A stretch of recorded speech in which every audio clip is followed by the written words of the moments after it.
नमस्कार दोस्तों, मेरा नाम है हेमंत और आप मुझे सुन रहे हैं HR नॉलेज लैगून्स यूट्यूब चैनल पर।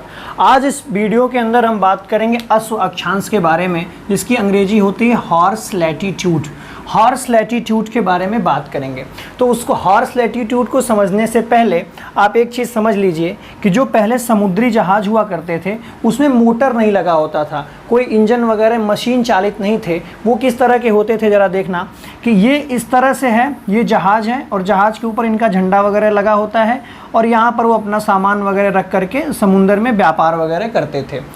अब होता क्या था कि मोटर वगैरह थी नहीं और चप्पू चला करके जहाज़ ले जाना तो मुमकिन होता नहीं था, तो समुंदर की हवाओं का वो सहारा लेते थे।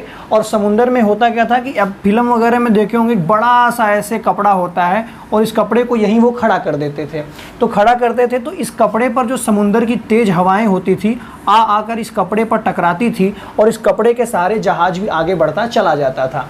तो प्राचीन समय में होता क्या था कि घोड़ों का व्यापार होता था, घोड़ों का भी व्यापार होता था। एक द्वीप से दूसरे द्वीप पर घोड़े ले जाया करते थे व्यापारी लोग।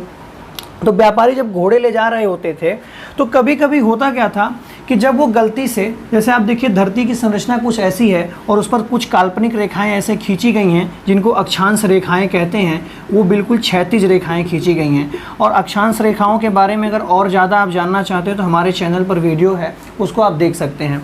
तो ये जो बीच वाली अक्षांश रेखा है इसको हम क्या बोलते हैं, 0 डिग्री अक्षांश बोलते हैं, या इसी को भूमध्य रेखा बोलते हैं, इसी को भूमध्य रेखा बोलते हैं और इसी को विषुवत रेखा बोलते हैं। तो इधर तो उनका जहाज़ अच्छे से चलता था, इधर किसी भी क्षेत्र में उनका जहाज़ अच्छे से चलता था, लेकिन चलते चलते अगर वो कभी 30 डिग्री अक्षांश को पार कर जाते थे, ये 30 डिग्री का अक्षांश है और ये 35 डिग्री का अक्षांश है।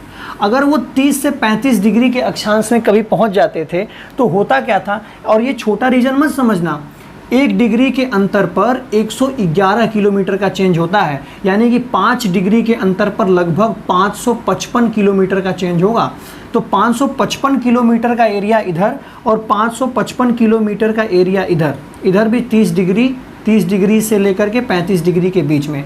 तो 555 किलोमीटर लंबा एरिया इधर और 555 किलोमीटर लंबा एरिया इधर की तरफ। ये ऐसा एरिया था कि कभी अपने घोड़ों से लदे हुए जहाज़ को वो लेकर के इस एरिया में घुस जाया करते थे, या इधर इस एरिया में घुस जाया करते थे।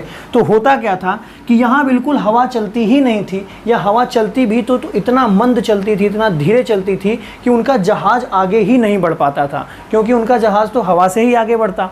तो इनका जहाज़ जब हवा से बढ़ ही नहीं पाता था आगे, तो वो क्या करते थे, अपने जहाज़ के बोझ को हल्का करने के लिए कुछ घोड़ों को यहीं समुंदर में फेंक देते थे, कुछ घोड़ों को समुंदर में फेंक देते थे।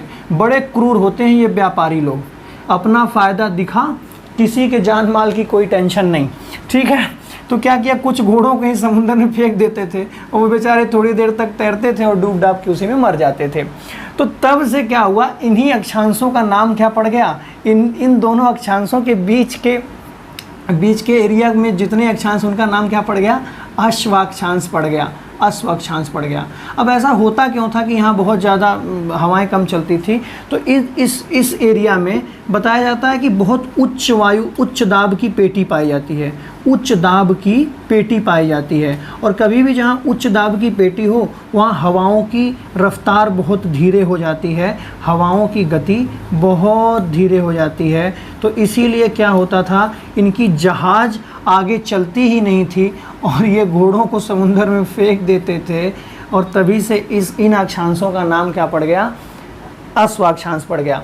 आप हमें कमेंट करके बताइए कि आपको हमारी ये दी जाने वाली जानकारी कैसी लगी, और आप और भी वीडियो जिस तरह के देखने चाहते हैं तो हमारे चैनल को सब्सक्राइब कर लीजिए, और वीडियो अच्छी लगी तो लाइक करिए और शेयर भी करिए। बहुत बहुत धन्यवाद।